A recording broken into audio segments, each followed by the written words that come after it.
कहानी की शुरुआत होती है फ्यूचर में, जहां इंसानों की बॉक्सिंग खत्म हो गई थी क्योंकि उनके बदले लोग रोबोट्स को लड़ते देखना ज्यादा पसंद करते थे। हालांकि इन रोबोट्स को भी इंसान ही कंट्रोल करते हैं। चार्ली भी एक जाना माना बॉक्सर हुआ करता था जो अब देश विदेश में जाकर रोबोट बॉक्सिंग में हिस्सा लेता है, लेकिन काफी समय से वो लगातार हार रहा है। एक दिन उसे एक आदमी का कॉल आया जो उससे अपने $30,000 वापस मांग रहा था। उसने न जाने कितने लोगों से पैसे उधार ले रखे थे। आखिरकार चार्ली ने नेटवर्क का बहाना लगाकर कॉल काट दी। तभी मेले में उसे रिकी मिल गया। उसने चार्ली को $3,000 देने का वादा किया अगर उसका मशहूर रोबोट एम्बुश बेल से लड़ेगा। चार्ली ने भी अपने रोबोट की जीत पर $20,000 की शर्त लगा दी। रिकी मान तो गया, लेकिन उसने कहा कि अगर चार्ली हार गया तो उसे कहीं से भी रिकी का कर्ज तो लौटाना पड़ेगा। फिर फाइट शुरू हुई और जनता एम्बुश को देखकर जोश में आ गई। शुरू में सब सही था और एम्बुश बैल के वार से बचने में कामयाब भी हो गया,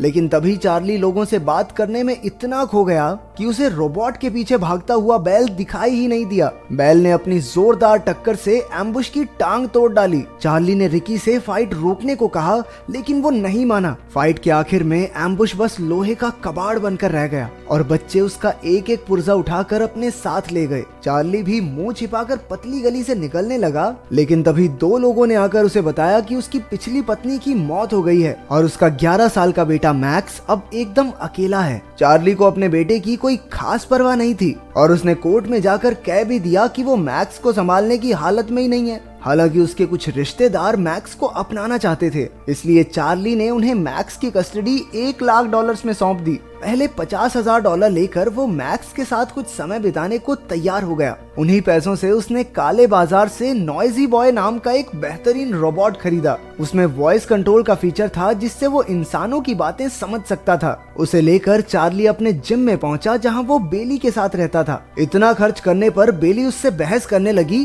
कि किराए के पैसे तो टाइम पे दिए नहीं जाते, रोबोट खरीदता घूम रहा है। तभी रिश्तेदार मैक्स को उसके पास छोड़ने आ गए। इधर अपना मैक्स भी खतरनाक बच्चा है। उसे इस बात का कोई दुख नहीं था कि उसके बाप ने उसे बेच दिया, पर दुख तो सारा इस बात का था कि थोड़े भी पैसे मैक्स को नहीं मिले। नॉइजी बॉय को देखकर वो तीनों दंग रह गए। चार्ली ने वॉइस कंट्रोल चेक करने की सोची और उसने कुछ कमांड दी, लेकिन रोबोट में कोई हलचल नहीं हुई। चार्ली को लगा लो भाई पैसे गए डब्बे में, फुद्दू बना दिया दुकानदार ने। तभी मैक्स ने अपनी सूझबूझ दिखाई और रोबोट को जापानीज में कमांड दी क्योंकि वो जापान में बना था। नॉइजी बॉय ने कमांड सुनी और बस अब उसकी सेटिंग बदलने की देर थी। थोड़े टेस्ट करने के बाद चार्ली उसे अपनी वैन में लाद कर अगले कंपटीशन में जाने को तैयार हो गया। मैक्स ने वैन की चाबी चुरा ली और साथ चलने की जिद करने लगा। हार कर चार्ली को उसे अपने साथ ले जाना पड़ा। फिर वो फाइट क्लब में पहुंचे जहां काफी सारे रोबोट्स आए थे। चार्ली को पूरा यकीन था कि वो इस बार तो जरूर जीतेगा, इसलिए उसने नॉइजी बॉय का नाम मेन फाइट में लिखवा दिया। मैक्स ने उसे बहुत समझाया कि पहली बार सिर्फ छोटी फाइट से लड़े, लेकिन चार्ली ने कहा चल चल बाप को मत सिखा चल।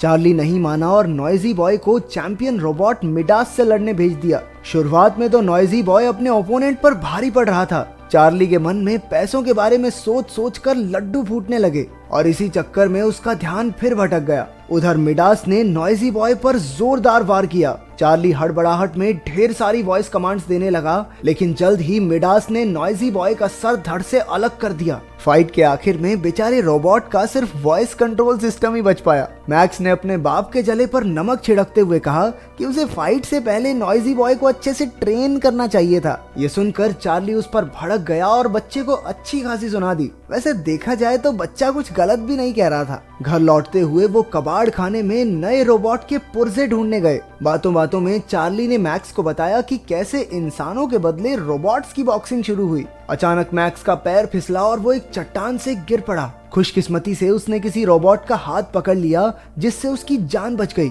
चार्ली ने तुरंत नीचे उतरकर मैक्स को बचाया। ऊपर आकर मैक्स ने देखा कि जिस रोबोट से उसकी जान बची वो कीचड़ में लिपटा हुआ था। उसने चार्ली से कहा कि इस रोबोट को अपने साथ ले जाने में उसकी मदद करे, लेकिन चार्ली ने एक बार फिर खुदगर्ज होकर अपने बेटे की मदद करने से मना कर दिया। मैक्स ने अपनी पूरी जान लगाकर सुबह तक उस रोबोट को पहाड़ी पर खींच लिया। आखिरकार वो वैन तक पहुंचा और चार्ली के साथ उसके जिम में गया। नॉइजी बॉय की हालत देखकर बेली को बहुत गुस्सा आया। उसने चार्ली से कहा कि अपने जीतने के सपने के साथ साथ अपनी असलियत असलियत को भी समझे, लेकिन चार्ली ने उसे चलकर मैक्स का रोबोट देखने को कहा। पता चला कि ये रोबोट एक पुराना मॉडल है जो फाइट के लिए नहीं बल्कि स्पेयर पार्ट्स के लिए बनाया गया था। ये हमला तो नहीं कर सकता लेकिन अपना बचाव जरूर कर सकता है। अचानक रोबोट ऑन हो गया और बेली ने देखा कि इसमें एक शैडो फीचर था, जिसके हिसाब से ये रोबोट किसी भी इंसानी हरकत की हूबहू नकल कर सकता था। मैक्स ने रोबोट का कीचड़ साफ किया और देखा कि इसका नाम एटम है। मैक्स ने इलीगल फाइट में इस रोबोट को लड़ाकर कुछ पैसे कमाने का फैसला किया। रात को सबके सो जाने के बाद उसने जिम में जाकर एटम को ऑन कर दिया। वो दोनों सैर पर निकल गए और उस रात मैक्स ने अपने पहले रोबोट को कंट्रोल करना सीखा। अगली सुबह चार्ली मैक्स को लेकर एटलांटा चला गया, जहां वो किसी के साथ मिलकर नया रोबोट खरीद सके। वो फिन नाम के एक आदमी से मिलने गया और वहीं मैक्स ने दुनिया के सबसे ताकतवर रोबोट ज़्यूस के मालिक को देखा। उसका दावा था कि ज़्यूस किसी भी रोबोट को मिट्टी में मिला सकता है। उधर चार्ली ने फिन से पैसे उधार मांगे लेकिन उसने साफ इनकार कर दिया। हालांकि वो मैक्स के रोबोट की फाइट कराने को राजी हो गया। अगली सुबह चार्ली ने देखा कि मैक्स एटम के साथ ट्रेनिंग कर रहा था। उसने खुद ही कमांड सेट कर ली थी, जिसे देखकर चार्ली काफी खुश हुआ। मैक्स को ये काबिलियत आखिर अपने पिता से ही मिली थी। फिर दोनों फाइट के लिए चले गए और मैक्स ने सामने वाले लीडर से एक डील कर ली। अगर एटम एक राउंड जीता तो उसे $1000 मिलेंगे और अगर वो हारा तो एटम लीडर का हो जाएगा। फिर फाइट शुरू हुई और मैक्स ने एटम को कंट्रोल किया।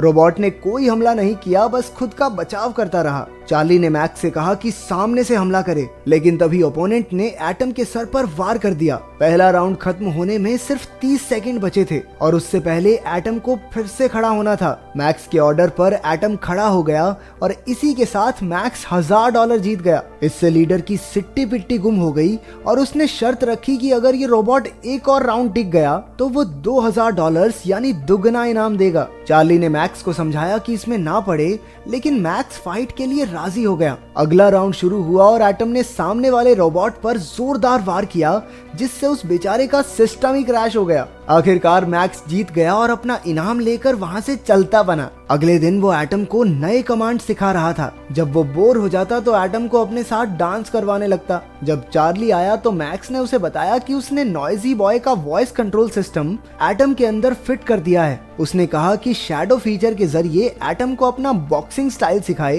क्योंकि चार्ली अपने जमाने में बॉक्सिंग चैंपियन था। चार्ली ने मजे लेते हुए कहा कि वो तभी एटम को बॉक्सिंग सिखाएगा अगर मैक्स रिंग में एटम को डांस करवाएगा। मैक्स मान गया और एटम की बॉक्सिंग ट्रेनिंग दिन रात जोरों से चलने लगी। मैक्स हर फाइट की शुरुआत डांस से किया करता और इसी तरह एक एक करके एटम सारी फाइट्स जीतता चला गया। चार्ली और मैक्स भी एक दूसरे के साथ अच्छा समय बिताने लगे। छोटी मोटी फाइट से पैसे कमाकर चार्ली ने कुछ पैसे बेली को किराया भरने के लिए भेज दिए। डांसिंग कार की तरह डांसिंग रोबोट ने भी पूरी जनता का दिल जीत लिया। उसकी तो अखबार में तस्वीरें छपने लगी थी। इसी मशहूरी के कारण चार्ली और मैक्स को रियल स्टील टूर्नामेंट में हिस्सा लेने के लिए बुलाया गया। जब मैक्स एटम को फाइट के लिए तैयार कर रहा था तो एक आदमी ने आकर कहा कि ज़्यूस रोबोट की मालकिन फेरा उनसे मिलना चाहती है। वो ज़्यूस के लिए स्पेयर रोबोट ढूंढ रही थी और उसने एटम को खरीदने के लिए $2 लाख का ऑफर दिया। चार्ली तो उसी वक्त राजी हो गया, लेकिन मैक्स इनकार करके कमरे से बाहर आ गया। चार्ली ने मैक्स को ये डील लेने के लिए बहुत समझाया, लेकिन मैक्स ने कहा कि जरा सोचो, ये औरत एक स्पेयर रोबोट के लिए इतने पैसे देने के लिए क्यों तैयार है। मैक्स को यकीन था कि उसके रोबोट में कुछ तो खास बात जरूर है, इसलिए उसने एटम को बेचने से साफ मना कर दिया। उधर फाइट देखने आए लोगों के शोर के बीच 2 सर वाला रोबोट ट्विन सिटीज आया। फाइट शुरू होने से पहले एटम ने भी मजेदार डांस दिखाकर लोगों का दिल जीत लिया। फाइट के शुरुआती मिनटों में तो उस 2 मुंह वाले रोबोट ने एटम पर लगातार वार करके उसे हमला करने का मौका ही नहीं दिया। तभी चार्ली का ध्यान ट्विन सिटीज की कमजोरी पर गया। असल में हर पंच से पहले उसका दाहिना कंधा थोड़ा अटकता था। मैक्स ने एटम से वहीं पर हमला करवाया और उसका पूरा दाहिना हिस्सा तोड़कर एटम ने उसके सर पर जोर से सर दे मारा। उस दूसरे रोबोट की इतने में छुट्टी हो गई। एटम की जबरदस्त परफॉर्मेंस देखकर लोग जोर जोर से तालियां पीटने लगे। उधर मैक्स ने भागकर रेफरी से माइक छीन लिया और दुनिया के सबसे ताकतवर रोबोट ज़्यूस को फाइट के लिए चुनौती दे दी। बेसिकली मैक्स पूरी दुनिया को बताना चाहता था, हमारा रोबोट किसी से कम है के? सिस्टम मिला देंगे ज़्यूस का। इसके बाद मैक्स और चार्ली जीत के पैसे लेकर वैन तक पहुंचे। तभी रिकी नाम का एक आदमी अपने पैसे वसूलने आ पहुंचा और चार्ली को गुंडों से पिटवा दिया। अपने बेटे की सुरक्षा के बारे में सोचकर चार्ली ने उसे वापस रिश्तेदारों के पास भेजने का फैसला कर लिया। मैक्स ने रोते हुए अपने पिता को मनाने की बहुत कोशिश की, लेकिन वो उसकी जान खतरे में नहीं डालना चाहता था। चार्ली ने मैक्स के बदले मिलने वाले $50,000 लेने से भी मना कर दिया। अपने बेटे के साथ समय बिताकर अब वो उसे सच्चे दिल से चाहने लगा था। अगली सुबह बेली ने उसे समझाया कि उसे मैक्स को खुद से दूर नहीं करना चाहिए। उसकी बात मानकर चार्ली मैक्स को वापस लेने पहुंचा और एक अच्छा पिता बनने का वादा भी किया। वहीं एटम को देखकर चार्ली ने कहा कि उन्हें ज्यूस से फाइट भी तो करने चलना है। फेरा ने मैक्स की चुनौती स्वीकार कर ली थी। फाइट के दिन ज्यूस हवा में उड़ता हुआ रिंग में कूद पड़ा। एटम के आने पर फाइट शुरू हुई। ज्यूस ने पहले ही वार में एटम को चित कर दिया। सबको लग रहा था कि ज्यूस की जीत एकदम पक्की है। एटम ने फिर से खड़ा होने की कोशिश की, लेकिन ज्यूस ने लगातार 15-20 मुक्के दाग दिए। लेकिन अगले राउंड में एटम ने आगे होकर ज्यूस पर लगातार वार किए। काफी जोर लगाकर एटम ने खुद को खड़ा रखा। फाइट चलती रही और एटम किसी तरह से दूसरे और तीसरे राउंड तक लड़ता रहा। चौथे राउंड तक ज्यूस ने अपनी पूरी ताकत से एटम की बुरी हालत कर दी। एटम का वॉइस कंट्रोल सिस्टम भी टूट गया था, लेकिन फिर भी एटम आखिरी मिनट तक लड़ता रहा। अब उसके जीतने की कोई संभावना नजर नहीं आ रही थी। लेकिन मैक्स ने चार्ली से कहा कि शैडो फीचर से बॉक्सिंग करके एटम को कंट्रोल करे। चार्ली ने एटम को जोश से भरी स्पीच दी, जबकि वो कुछ सुन ही नहीं सकता था। तभी आखिरी राउंड शुरू हुआ। एटम खुद को बचाकर ज्यूस की ताकत बर्बाद करवाता रहा। जैसे ही उसकी ताकत कम हुई, चार्ली ने एक के बाद एक लगातार मुक्के ज्यूस को मारे, लेकिन ज्यूस एक बार फिर खड़ा होकर वार करने लगा।